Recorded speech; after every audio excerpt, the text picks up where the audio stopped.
This is Mark Bell, and we're here in Sebastopol, California, and today I'm going to be talking about inadvertent fasting.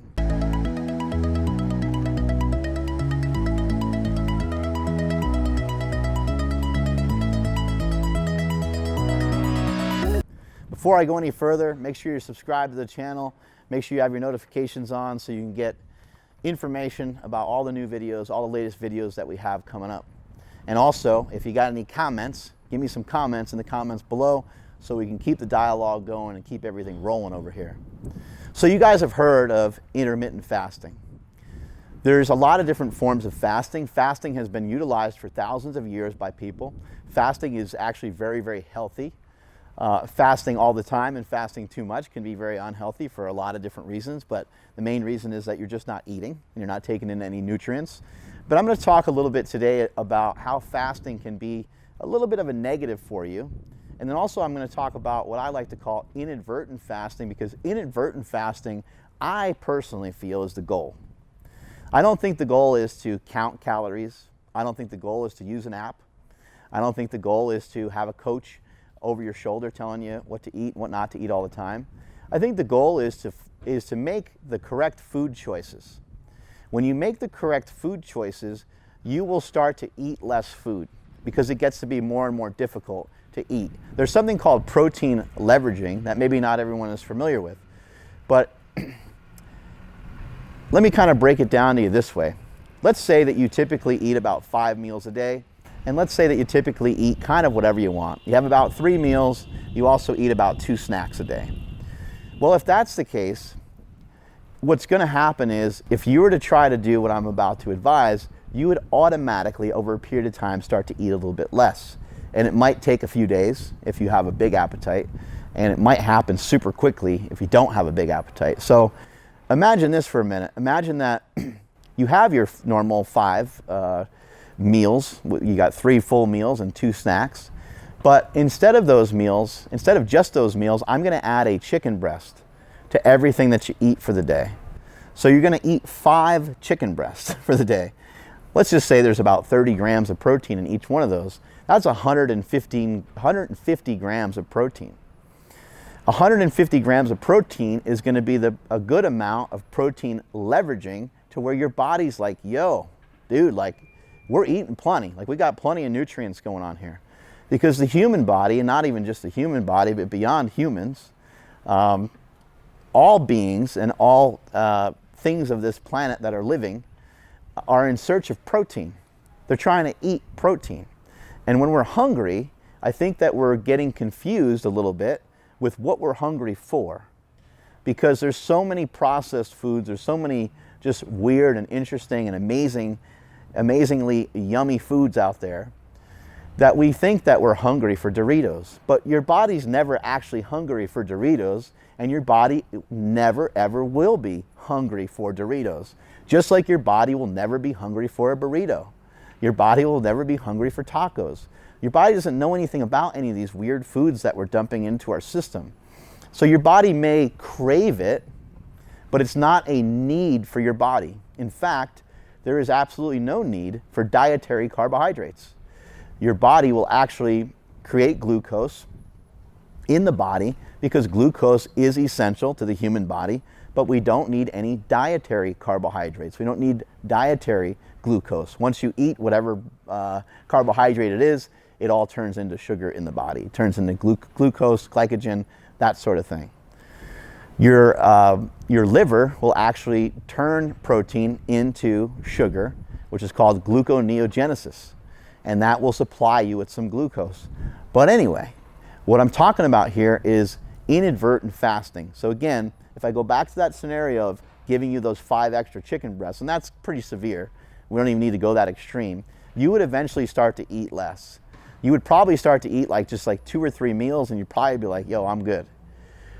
Where we see this the most is when we start to eat the same thing often. This is why bodybuilders will use this strategy quite a bit.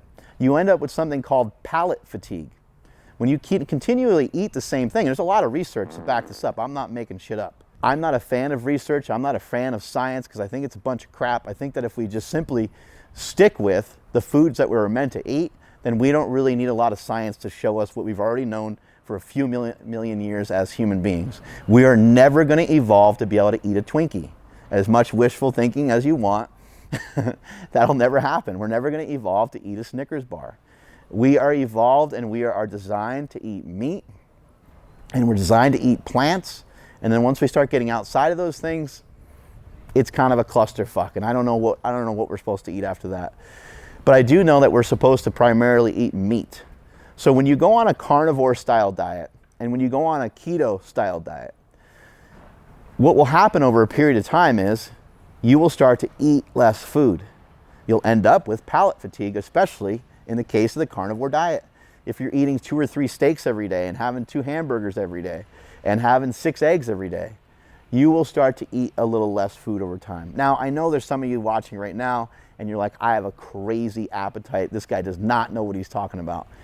Trust me, when you actually follow the diet the way that it's supposed to be followed, in the case of the carnivore diet, when you only eat meat, eggs, butter, bone broth, and that's pretty much it. If you allow other influences in there, you still may get hungry and you still may overeat. If you allow too many other ingredients in there, you still may overeat.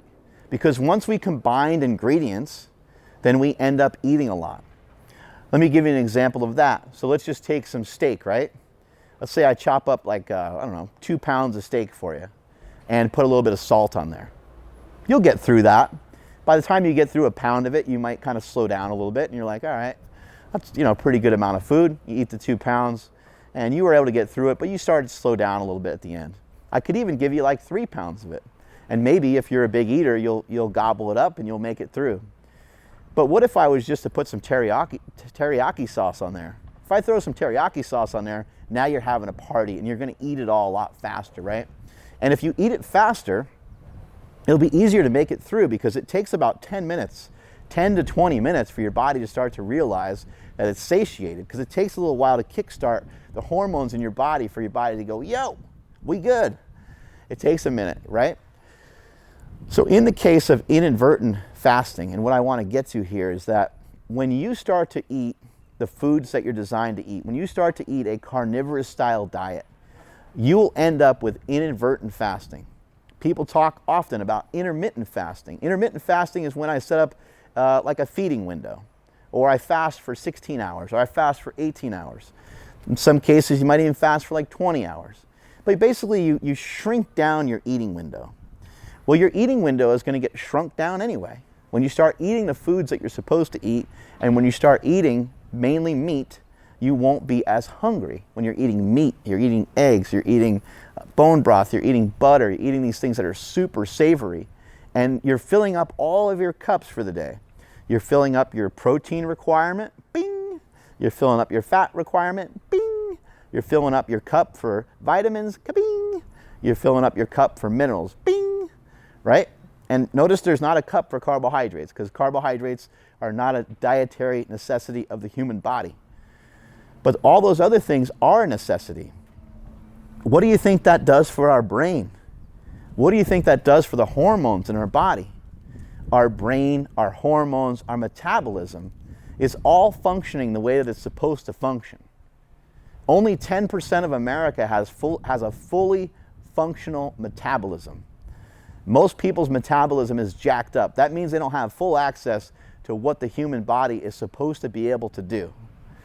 But when you start eating this way, it's almost like a hack, which is not really a hack, it's just the way that we're designed, but it seems like a hack. It's a hack towards being able to self-regulate, self-modulate. It's a way to go in, like you can on your phone, and you can click the little autocorrect button for your spelling if you want to have it doing that or not, right? We can go into our own system and we can autocorrect our energy balance just by eating the correct foods.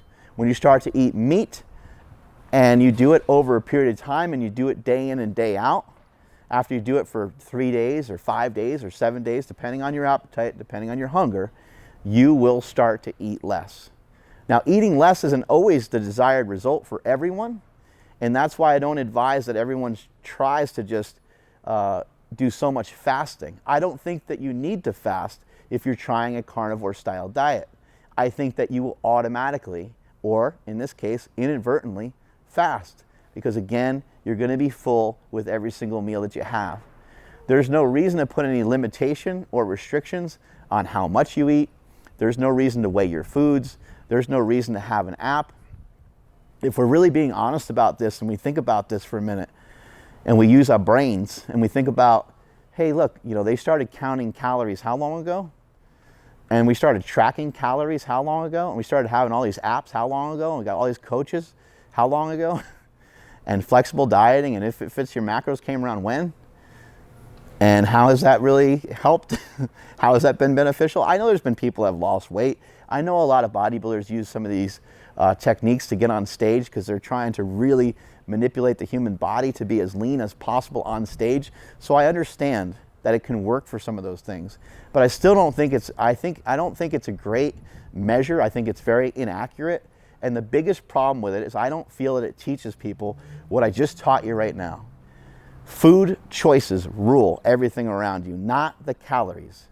We do not need to be counting calories. We don't need to be wasting our time with some of those things. Some people feel it's an effective learning tool, and some people feel it's an effective thing to utilize in the beginning of a diet. I don't think it's effective for anything. I don't think it even serves a purpose. I just think that it's completely 100% unnecessary. Our ancestors didn't count their calories. They didn't need to. Our ancestors didn't worry about intermittent fasting. I know that they were probably intermittently starving, right? They were probably chasing after food a lot and things like that. But if we just think back from an evolutionary standpoint, how was that for a tongue twister? If we just kind of think from that standpoint, we think about what we were designed to do and how we've been made up, we are supposed to fast, right? We are supposed to be in some sort of famine. We're supposed to be hungry. Being hungry is a very normal, a very natural thing. And the word hungry doesn't really necessarily mean to reach into your refrigerator and start eating everything that's in there. It doesn't mean to go grab a box of dry stuff and pour it out into a bowl and then dump some cereal onto it and weigh it, right? What it means is, it means to hunt. It means that it's now time for you to start to think about how you're going to get your next meal, not necessarily eat your next meal right away. And so that was a form of intermittent fasting. And when you fast, you end up producing ketones. You end up in a ketogenic state. Not eating any carbohydrates also can help with a ketogenic state as well.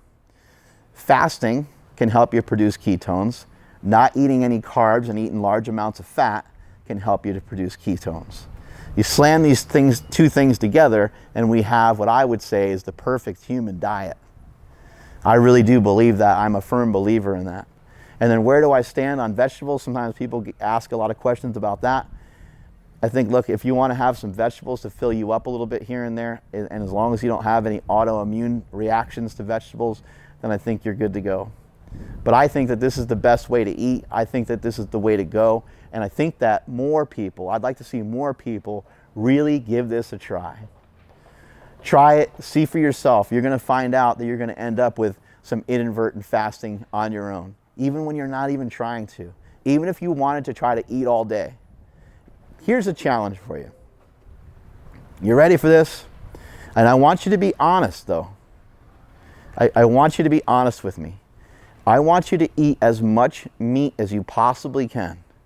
And I want you to be able to tell me how long you're able to gain weight for and how long you were able to keep up that pace of eating as much as you possibly could of the following things. Meat, which could be any kind of meat that you'd like. Butter, bone broth, and eggs. And that's it. No other dairy other than just butter. Just try it. Just try it. And you're going to see that you can maybe gain a little bit of weight on it. I've gained some weight on it. I've gained 20 pounds, but I went from fasting on a carnivore diet to not fasting anymore. So I was able to gain a pretty big amount of weight, but it was just mainly in a shift in nutrients in the body. It was also a shift in water, right? Because when you're not eating that much and you're doing a lot of fasting, you're peeing a lot of it out all the time. And it was a depleted 225 pound versus a stuffed 245 pounds. There's probably almost 10 pounds of food sitting in the belly. But I want you to give that a shot, because I want you to learn for yourself that you can't, it's almost impossible for you to overeat on this diet. And it's definitely going to be impossible for you to gain body fat on this diet. And then when I say impossible, I'm sure there's always like some weird exception to the rule, but I really truly do believe that it's impossible. I want you to give it a shot. Have at it. Try to eat as much as you possibly can. Do it for 2 weeks straight. You're going to gain a little bit of weight because you're probably not used to the amount of protein. You're probably not used to the amount of food that you're taking in for a little bit, but you're going to end up with inadvertent fasting, and you're going to end up learning the right way to eat. Strength is never weakness. Weakness is never strength. Catch you all later.